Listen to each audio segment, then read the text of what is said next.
اس سے پہلے وہ عورتیں جن سے شادی کرنا حرام ہے ان کا تذکرہ ہوا. ذہن نشین کرو. 7 عورتیں جن سے شادی کرنا حرام ہے اور وہ نسبی ہیں. نسب سے 7 عورتیں حرام ہیں. بتائیے تم کا. ماں، بیٹی، بہن، پھوپھی، خالہ، بھتیجی، بھانجی. بتائیے. حرمت علیکم امہاتکم وبناتکم واخواتکم وعماتکم وخالاتکم وبنات الاخ وبنات الاخت. کتنے ہوئے؟ 1 2 3 4 5 6 7. 7 محرمات نسبی ہیں، نسب سے ہیں، خون ایک ہے سب کا. اور آگے بیان کیا جا رہا ہے جو نسب سے حرام ہو جائیں وہ رضاعت سے بھی حرام ہو جاتی ہیں. مثلا کسی بچے نے کسی عورت کو دودھ پی لیا، اس کی رضائی ماں ہے، اب اس کی بیٹی سے شادی نہیں کر سکتا، یہ اس کی رضائی بہن ہے وہ. تو یہی 7 رضا سے بھی حرام ہو جائیں گی. تو 7 عورتیں نسب سے حرام ہیں اور وہی 7 عورتیں رضاعت سے حرام ہیں. اور وَأُمَّهَاتُكُمُ اللَّاتِي أَرْضَعْنَكُمْ وَأَخَوَاتُكُم مِّنَ الرَّضَاعَةِ کہہ کر کے بات کو ختم کر دیا گیا. تو 7 عورتیں جو حرام ہیں وہ نسبی ہیں، نسب سے، خون ایک ہے.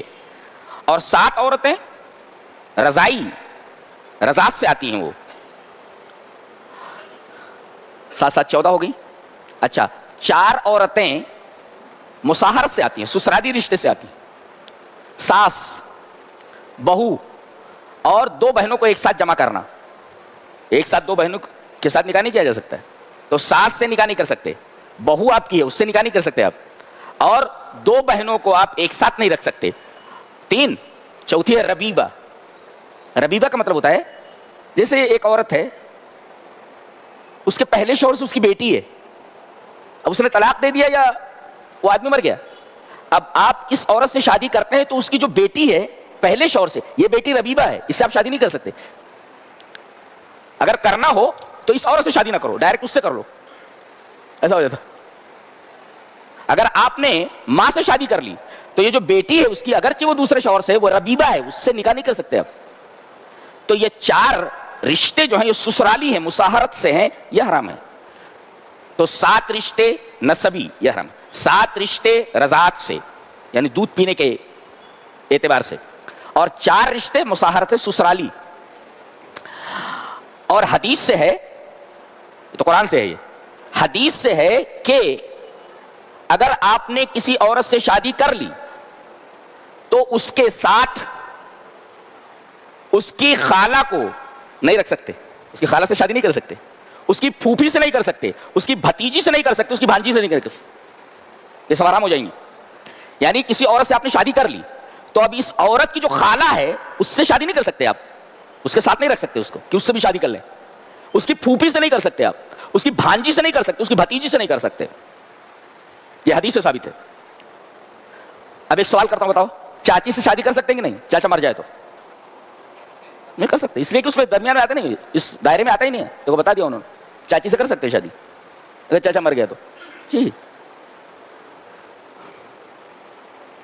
یہ بیان کیا گیا. اس کے بعد ایک اور عورت سے نکاح حرام بتایا گیا. والمحصنات من النساء، جو عورتیں کسی کے عقد میں ہیں. جیسے زید کی نکاح میں ایک عورت ہے تو وہ شادی شدہ ہے نا، وہ اپنے شوہر کے ساتھ ہے. اب یہ شادی شدہ عورت سے آپ نکاح نہیں کر سکتے اس لیے کہ وہ دوسرے کے عقد میں ہے نا. والمحصنات من النساء کہہ کر کے بتایا گیا، یہ بھی حرام ہے. جب تک وہ اس کے عقد میں ہے تب تک آپ اس سے نکاح نہیں کر سکتے. والمحصنات من النساء کہہ کر کے بتایا گیا، یہ عورت بھی حرام ہے. اس کے بعد اصول بتایا گیا، وَأُحِلَّ لَكُم مَّا وَرَاءَ ذَلِكُمْ، اس کے علاوہ جتنی بھی عورتیں ہیں سب حلال ہیں. ایک نقطہ اس کے اندر یہ معلوم ہوا کہ الحرام محصور لہ حد، یعنی حرام کی حد ہے، لمیٹڈ ہے. والحلال ہیز نو لمٹس، حلال کی کوئی لمٹ نہیں ہے. لیس لہ حصر، لیس لہ حد، یعنی حرام کی حد ہے. بتا دیا گیا اتنی عورتیں حرام ہیں، اس کے بعد کہا گیا اس کے علاوہ جو ہے سب حلال ہے. اس کا مطلب ہے حرام اس کی لمٹ ہے، حلال کی لمٹ نہیں ہے. اتنی چیزیں حرام ہے، اس کے علاوہ جتنی ہے سب حلال ہے. یہ قاعدہ ہے گویا کہ حلال یہ ان لمیٹڈ ہے اور جو حرام ہے وہ لمیٹڈ ہے، محصور ہے اور اس کی حد ہے.